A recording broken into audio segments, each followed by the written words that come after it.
बिस्मिल्लाहिर्रहमानिर्रहीम।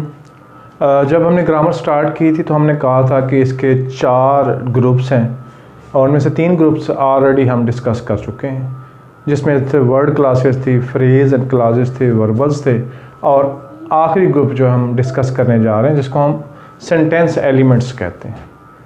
तो इस सेंटेंस एलिमेंट के साथ ग्रामर, जो बेसिक ग्रामर का पोर्शन है, वो ऑलमोस्ट जो है उसको हम टच कर चुके होंगे। तो सेंटेंस एलिमेंट्स को अगर देखना है तो बजाय से कि मैं आपको तरतीब से पढ़ाता जाऊँ और जनाब फिर आप याद करते जाएं, तो मैंने उसका एक रिवर्स आर्डर जो है यहाँ तरतीब दिया है, वो ज़रा देखते हैं वो क्या है। ये सेंटेंसेस कुछ लिखे हुए हैं, इन सेंटेंसेस को हम देख लेते हैं कि ये क्या क्या है, ये इनकी मेक किस तरीके से है। यानी सेंटेंसेस जो हैं वो डिफरेंट मेक के हो सकते हैं, उनके डिफरेंट मेक के किस तरह हो सकते हैं ज़रा देख लेते हैं जी। मिसाल के तौर पर पहला सेंटेंस लिखा हुआ the flight is leaving shortly. अब अगर हम इसकी पार्सिंग करें तो इसमें द फ्लाइट सब्जेक्ट है, जो इज़ लीविंग है ये वर्ब है, और शॉर्टली जो है ये एडवर्ब है। एडवर्ब को एडवर्बियल भी कहते हैं, ठीक है जी। अब अगर इसमें देखें तो लिहाजा इसमें इस सेंटेंस में कोई एलिमेंट पूछे तो हम कहेंगे जी 1 2 3 एलिमेंट्स इसके अंदर पाए जाते हैं। यानी इसमें सब्जेक्ट मौजूद है, वर्ब मौजूद है और एडवर्ब मौजूद है। दूसरे सेंटेंस में देखें the weather is very good. इसमें आप देखें कि वेदर के बारे में कोई इन्फॉर्मेशन दी जा रही है, किसी चीज़ के बारे में जो इन्फॉर्मेशन दी जा रही होती है, जो इन्फॉर्मेशन होती है वो कम्प्लीमेंट होती है उस चीज़ का। तो लिहाजा हम कह सकते हैं तो वेदर इज़ वेरी गुड, इसमें वेदर सब्जेक्ट है, इज़ जो है वो लिंकिंग वर्ब है, और वेरी गुड जो है वो कम्प्लीमेंट है, यानी कि उसकी जो इन्फॉर्मेशन है उसको वो कंप्लीट कर देता है। यानी कि इस सेंटेंस की जो सेंटेंस एलिमेंट है वो जी सब्जेक्ट, वर्ब और कॉम्प्लीमेंट। इसी तरीके से my father was a pilot, जहाँ भी इंफॉर्मेशन ही दी जा रही है। यहाँ पे आप देखें कि my father is a subject, was a verb, linking verb है, और अ पायलट जो है वो उसका कॉम्प्लीमेंट है। तो यहाँ पे भी इसमें जो सेंटेंस एलिमेंट इस्तेमाल हुए हैं वो सब्जेक्ट, वर्ब और कॉम्प्लीमेंट इस्तेमाल हुए हैं। नेक्स्ट सेंटेंस को अगर हम देखें, I was reading a newspaper, मैं एक न्यूज़पेपर पढ़ रहा था। तो अब आप इसमें आप देखें आई सब्जेक्ट है, वाज रीडिंग इनमें से एक हेल्पिंग वर्ब है, दूसरा मेन वर्ब है, यानी वर्ब की कैटेगरी हो गई।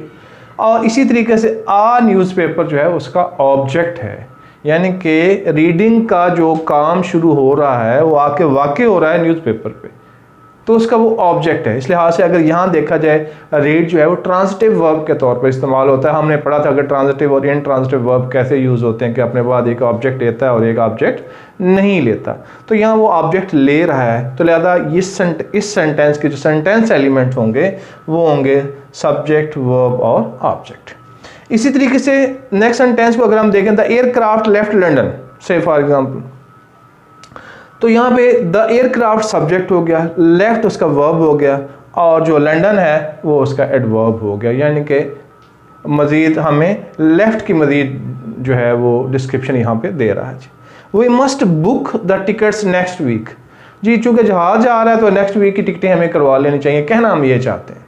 तो यहाँ पे देखिए हम we subject, must book verb, यानी एक जो है वो हेल्पिंग वर्ब है और दूसरा मेन वर्ब है, और टिकट्स ऑब्जेक्ट है, और इसी तरीके से नेक्स्ट वीक जो है ये एडवर्ब है, एडवर्ब ऑफ टाइम जिसे हम कहते हैं नेक्स्ट वीक।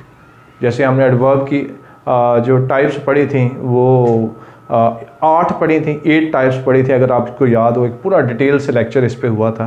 तो 8 टाइप ऑफ वर्ब्स था, और हमने कहा था कि एडवर्ब को हम इस तरह नहीं करेंगे, इस तरह प्रोनाउन की टाइप्स भी हमने पढ़ी थी। तो लिहाजा ये एडवर्ब ऑफ टाइम यहाँ पे इस्तेमाल हुआ है। तो हम देखें कि इस 6 सेंटेंस में अगर सेंटेंस एलिमेंट है तो वो सब्जेक्ट, वर्ब, ऑब्जेक्ट और एडवर्ब। तो हमने देखा कि जो कोई भी सेंटेंस है जब हम उसकी पार्सिंग करेंगे तो हमारे पास सेंटेंस एलिमेंट आ जाएंगे। अगर किसी भी सेंटेंस की पार्सिंग करने के बाद आप जो सेंटेंस एलिमेंट आते हैं उन तमाम एलिमेंट्स का आपको बखूबी इल्म है तो समझ लें कि ग्रामर की बेसिक आपको आती है, एडवांस ग्रामर इसके ऊपर बिल्ड की जा सकती है। तो बेसिक ग्रामर के लिए ज़रूरी है कि कोई भी सेंटेंस छोटे से छोटा हो या बड़े से बड़ा हो, आपके अंदर ये इतनी खूबी होनी चाहिए कि आप वो सेंटेंस की पार्सिंग कर सकें, और पार्सिंग करने के बाद जो सेंटेंस एलिमेंट आ रहे हैं आप उसको पहचान सकते हैं। दूसरे लफ्ज़ों में ये वो बिल्डिंग ब्लॉक्स होते हैं जिससे हम किसी सेंटेंस को बिल्ड करते हैं। ठीक है जी। तो लिहाजा सेंटेंस और क्लाज और फ्रेजेस में हमने पढ़ा था कि जो यही फिर आगे जाके क्लाजेस जो है मुख्तलिफ मिलके तो जो लॉन्गर सेंटेंसेस बनाती हैं, जिसमें हम कंपाउंड सेंटेंसेस की तरफ जाते हैं, कम्प्लेक्स की तरफ जाते हैं सिंपल से हट के। तो एक सिंपल सेंटेंस में बेसिक चीज़ें यही होती हैं जो कि मैंने एग्जांपल्स के ज़रिए से आपके सामने शो कर दी हैं। Thank you.